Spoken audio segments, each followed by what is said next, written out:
start by asking you to think about the following headline.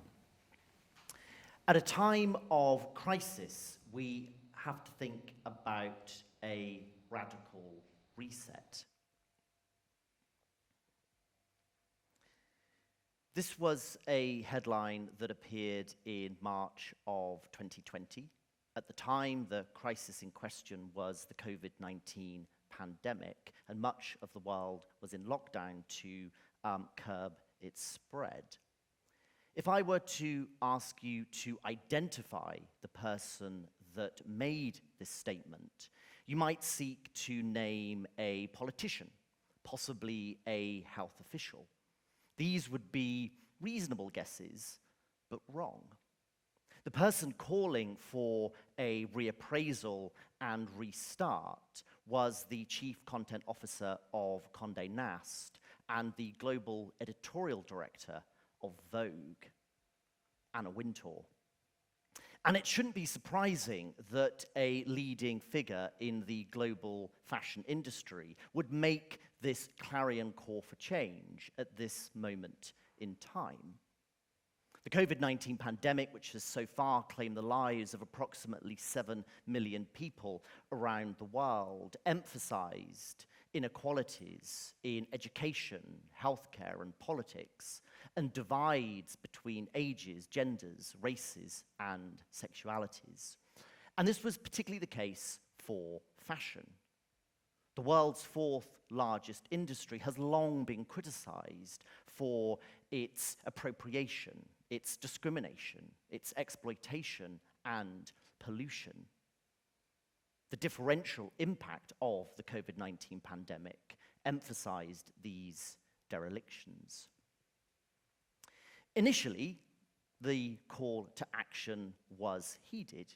Various organizations within and around the fashion industry put forward proposals for change, including the Business of Fashion and Ellen MacArthur Foundation.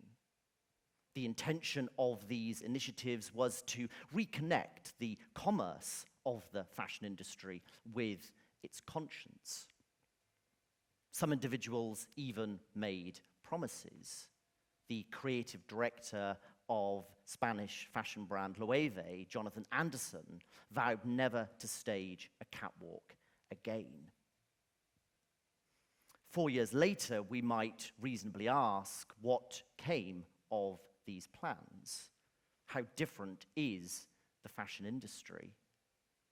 Like Anderson, who has continued to organize catwalk shows, the pandemic-era proposals seem to have been kept with as much determination as a New Year's resolution, which are typically forgotten by the second week of January. And think about yourselves here too.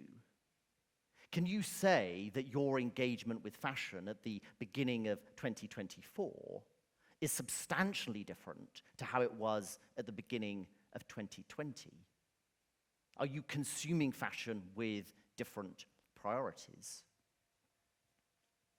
And for me, the sobering reason why change within the fashion industry is not more apparent, let alone radical, is because the stories we tell to justify and to motivate us to undertake change are insufficiently compelling.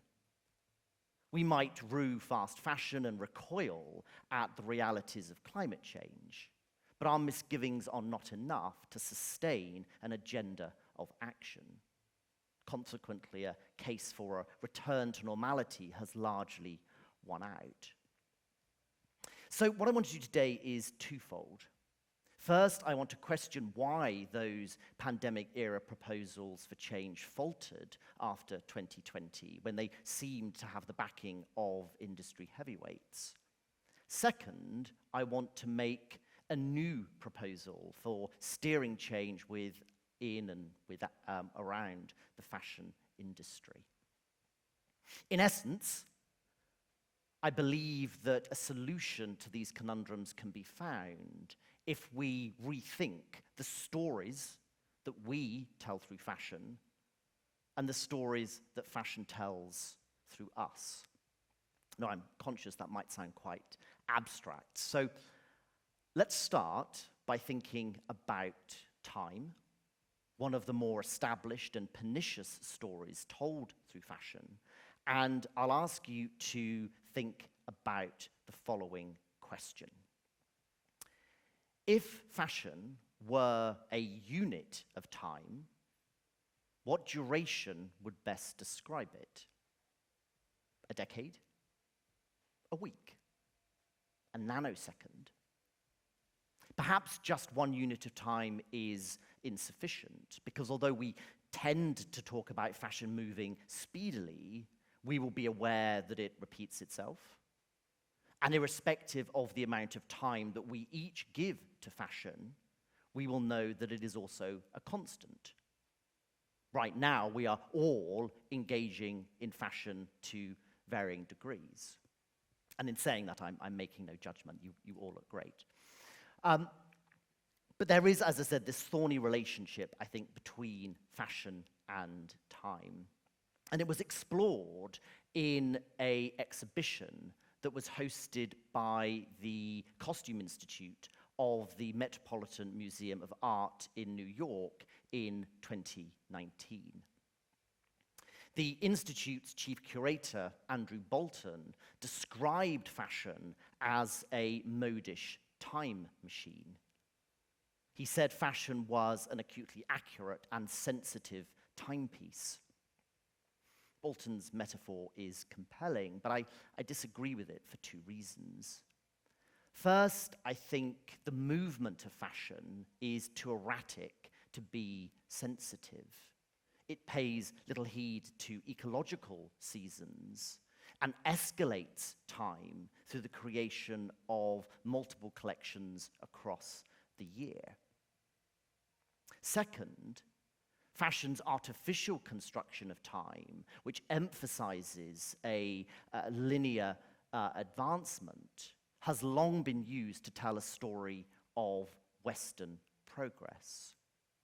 I'm sure we'll all be familiar with those timelines that chart developments in human history through shifts in people's clothed silhouettes, and almost all of them wearing Western dress. And fashion's connection with a linear conception of time is long-standing. We can trace it securely to the 19th century and actually to a specific date, 1884. This is when Greenwich Meridian Time was established as a globally standardized measure of time.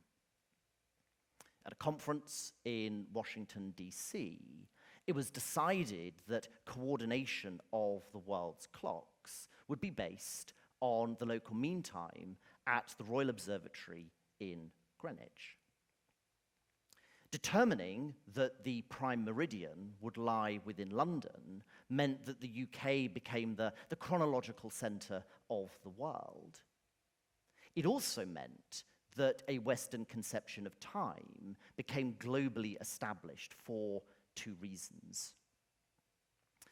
First, it sanctioned the West's prioritization of routine and efficiency, mechanization and progress that became increasingly important during the 19th century as industrialization began. Second, the percentage of the world's population that formed part of Europe's empires increased during the 19th century from around 30% at the beginning to around 80% at the end of the 19th century. The people who were controlled by Europeans were largely expected to think and behave like Europeans. And this meant accepting a Western construction of time and, among other things, a Western conception of fashion. And fashion was really important in the development of European imperialist thought. Fashion industry, as we largely know it today, developed during the late 19th and early 20th centuries. This was the period when large department stores first opened their doors, when fashion catwalks were first strolled, when fashion periodicals were first perused, and when many of the fashion brands that we still covet today were established. And almost immediately, contemporary commentators recognized the decisive and indeed divisive impact that fashion would have in defining people on the basis of what they wore, when, and where. Few cultural products were as effective in embodying the West's focus on progress and civilization, a term that was coined in the 19th century, than fashion. Consequently, the industry became synonymous with the West's civilizing mission of advancement and modernity. And we can understand that point, I think, by considering the language that we use to talk about fashion. The word moda here means fashion in some European languages, and along with the Anglophone cognates, mode and modish, derives from the Latin word for modern. This language creates a symbiotic relationship between fashion, time, and modernity. Andre Leontali, the former creative director of American Vogue and thus a colleague of Anna Wintour's, really summarized well, I think, the connection between fashion and time and fashion's preoccupation with the present and future. In his memoir, The Chiffon Trenches, he writes hauntingly, "Fashion is not an industry that lives in the past, but rather carries its past along like a shadow wherever it goes." And what I think Talley means by this, and what I'm arguing, is that fashion is not just a lousy timekeeper. It distorts time to galvanize a Western story of progress. And so accomplished has fashion been at doing this over the past century and more, that we as consumers are probably largely unaware of the binaries that fashion manifests with regards to age and gender, race and sexuality. And if we are, we probably consider them to be axioms of the industry.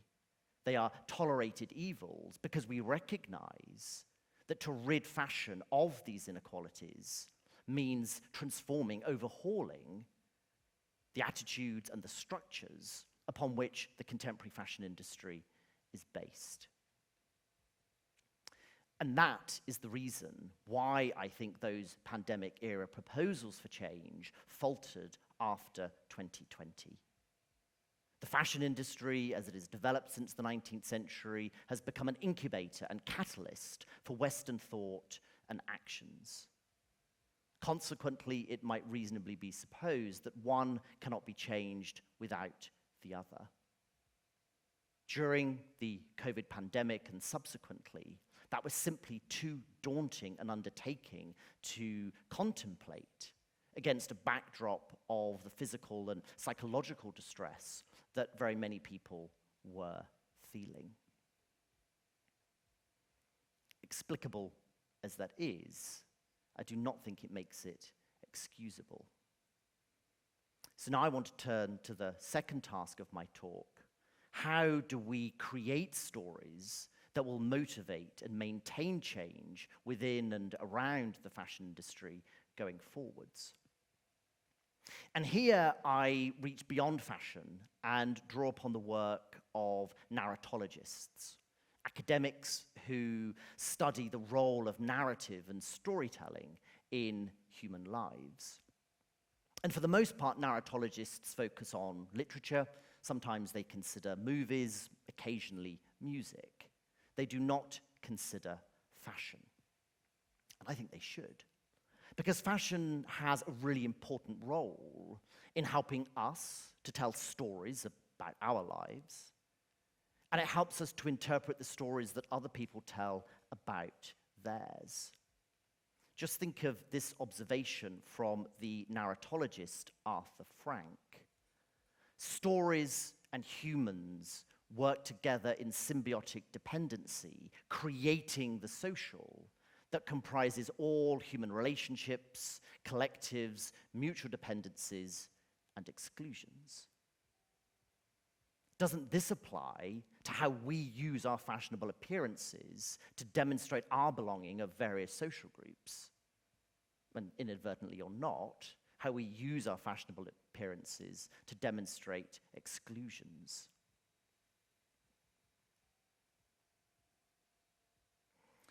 And the reason, as I outline here, that fashion is such a good storyteller is because it is a meme.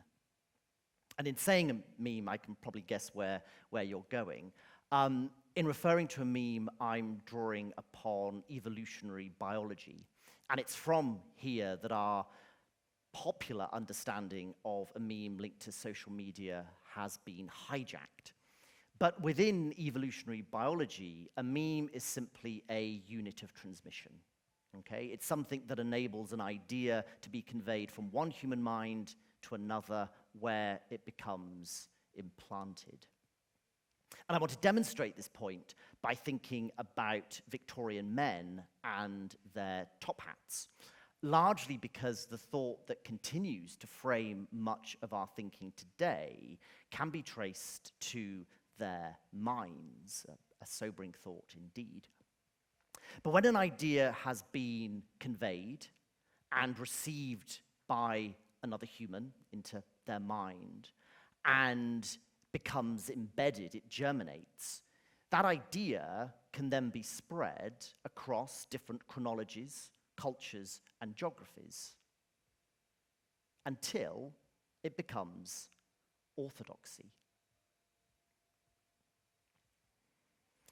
And if it sounds like I am describing a virus, well, this is exactly how the ethnologist Richard Dawkins refers to a meme in his book, The Selfish Gene.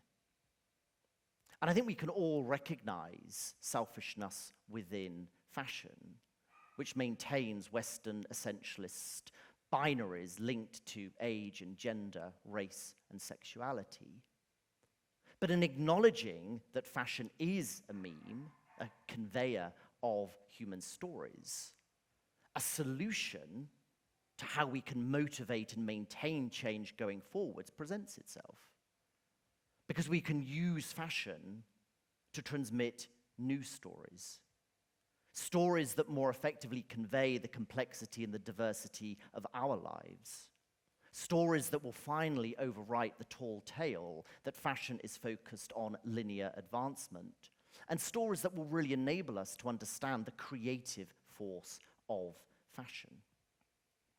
And this will not be easy, and nor will it be quick. The former creative director of Gucci, Alessandro Michele, spoke to the persistence of stories told through fashion in a series of excoriating Instagram posts that he made in March of 2020, incidentally just 2 weeks after Wintour made her call for action. Criticizing the industry and the people it clothed, he lamented people's reckless actions that had burned the house we live in.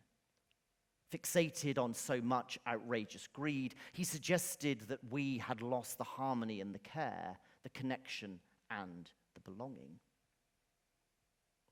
Nonetheless, until we understand the important role that stories play in the consolidation and the critique of the essentialist binaries that fashion maintains, I do not believe that effective change within the fashion industry or in fashion education, which is the point at which I engage with the industry, will occur. And nor will it occur beyond the industry either, because the ubiquity of fashion has clothed many Western assumptions in a cloak of taken for grantedness. Doubtless, a proposal that focuses on storytelling is not what Anna Wintour had in mind when she made her call for change in March of 2020. But I do believe it has the potential to change the industry for the better, and that truly would be a radical reset. Thank you very much.